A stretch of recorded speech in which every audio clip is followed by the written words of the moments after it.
Jadi dicek ya, kenapa ada roboh, apakah strukturnya ada yang salah, tidak kuat, atau karena sudah umurnya, saya belum tahu. Nanti saya kira dinas terkait nanti akan mengecek, nanti saya akan minta kepastiannya apa penyebab utamanya. Harapan kita jangan sampai ada sekolah yang sampai roboh. Oh, Jakarta punya duit 84 triliun tapi anggaran rehabilitasi sekolah cuma 20-an miliar, ditulis oleh Widodo SP.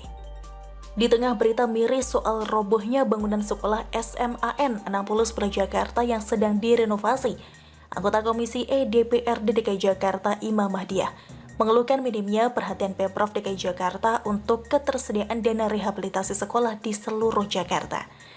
Ex-staf Gubernur DKI Jakarta era Basuki Cahayapurnama atau Ahok itu menyebut bahwa program rehabilitasi sekolah Pemprov DKI Jakarta tidak berjalan dengan lancar.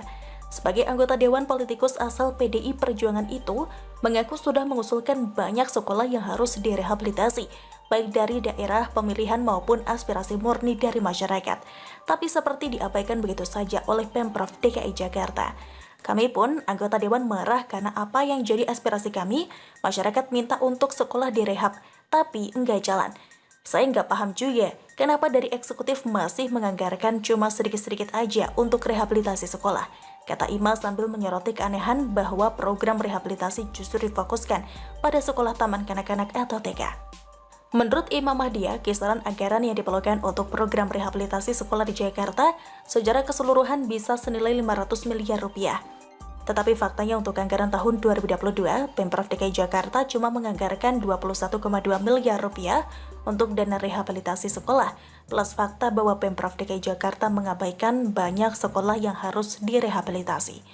Kalau mau dihitung dengan kisaran 500 miliar rupiah itu, berarti anggaran yang disediakan oleh Pemprov DKI Jakarta tidak sampai 1%, tepatnya hanya sekitar 0,0424% dari angka yang diperlukan untuk merehabilitasi sekolah-sekolah di seluruh Jakarta.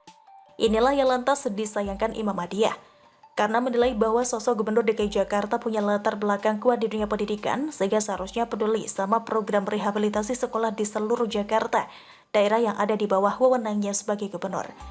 Ada benarnya sih, bahkan kalau Ima lantas menganggap Anies Baswedan tidak peduli dengan nasib pelajar di Jakarta tidak bisa disalahkan juga. Masa kalau anggaran yang diperkirakan sebesar 500 miliar rupiah cuma akan dipenuhi, tak sampai 1% saja, misalnya ada 100 sekolah saja yang seharusnya direhabilitasi. Berarti anggaran yang ada cuma cukup buat memperbaiki satu sekolah aja, Bung. Minimnya anggaran ini pun terasa semakin kebangetan kalau kita tahu RAPBD DKI Jakarta untuk 2022 sebesar 84,89 triliun rupiah. Presentasi yang sudah kecil tadi akan terlihat semakin mengecil hingga semakin tidak terasa ada perhatian dari ex-Mendikbud yang di PHK di tengah jalan itu.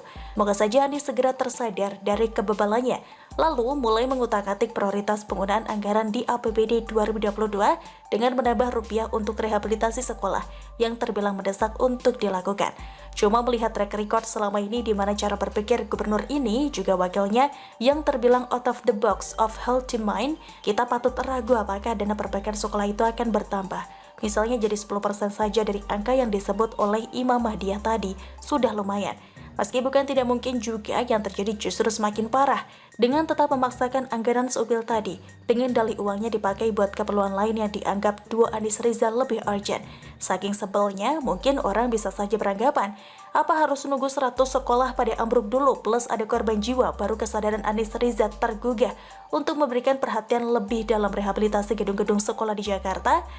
Anggapan yang tidak bisa disalahkan, karena yang kerap terjadi di negara kita begitu bukan? Tunggu rusaknya parah, tunggu ambruk beneran, tunggu ada korban luka, dan masih banyak lagi. Kalau saya sih pesimis akan ada terobosan dalam urusan program perbaikan gedung-gedung sekolah pada 2022 nanti. Karena alasan klasik akan dimunculkan begitu orang bertanya, nggak ada duitnya. Apa maksudnya? Nggak ada duit yang bisa dilebihkan. Lalu setelah ketahuan baru dilakukan pengembalian bertahap, apa maksudnya nggak ada duit itu mengarah pada kesempatan untuk menilap yang terbilang kecil? Kasihan benar pelajar Jakarta. Bagaimana bisa fokus sekolah dan bersaing dengan para pelajar lain kalau setiap diadakan pertemuan tatap muka atau PTM yang terjadi malah was-was kalau sewaktu-waktu gedung sekolahnya rusak atau roboh seketika? Begitulah kura-kura. Bagaimana menurut Anda? Silahkan tulis pendapat Anda di kolom komentar. Terima kasih sudah menyaksikan channel Siwar TV.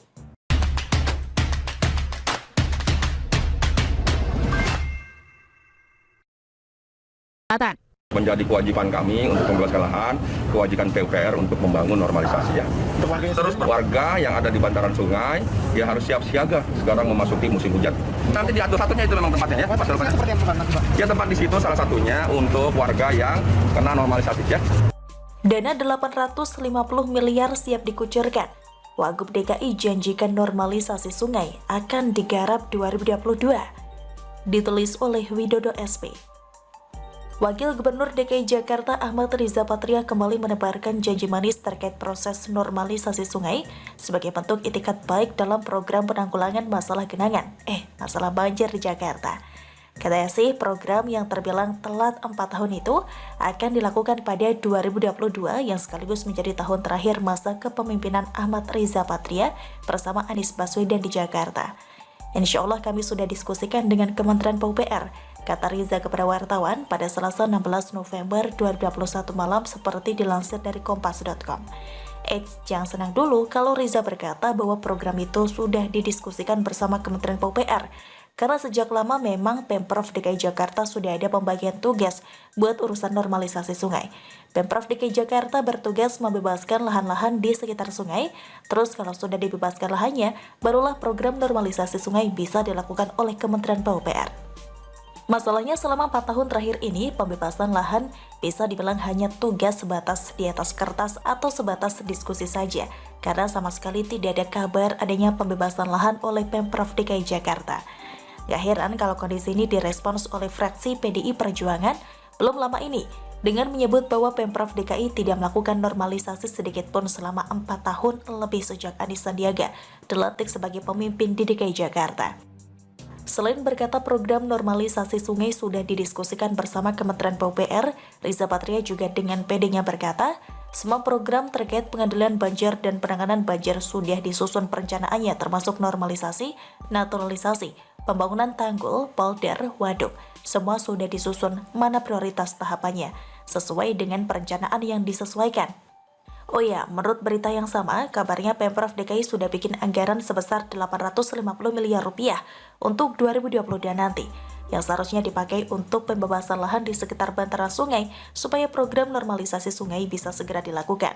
Meski kalau dipikir sudah terbilang telat banget sih, masa baru beraksi hampir mendekati bulan-bulan terakhir kepemimpinan Gubernur DKI Jakarta yang sudah dimulai sejak 2017 silam.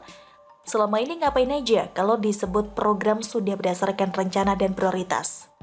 Oh ya, sekedar mengingatkan kalau Jakarta sempat diprogramkan untuk mendapatkan anggaran pembebasan lahan normalisasi sungai